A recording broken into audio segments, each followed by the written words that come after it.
ఈరోజు దేవుని వాగ్దానము, మిమ్మును శపించు వారిని దీవించుడి, మిమ్మును బాధించు వారి కొరకు ప్రార్థన చేయుడి.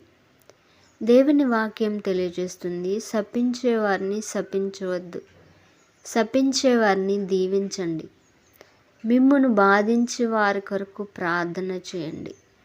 నిజమైన క్రైస్తవులకు శత్రువులు ఉండకూడదు.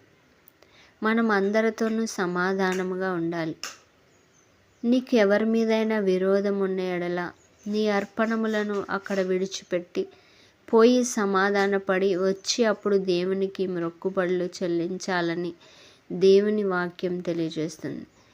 ఒకవేళ నీవు అందరినీ క్షమించినప్పుడు నీ హృదయంలో ఎంతో ప్రశాంతత, నెమ్మది, సంతోషము కలుగుతుంది.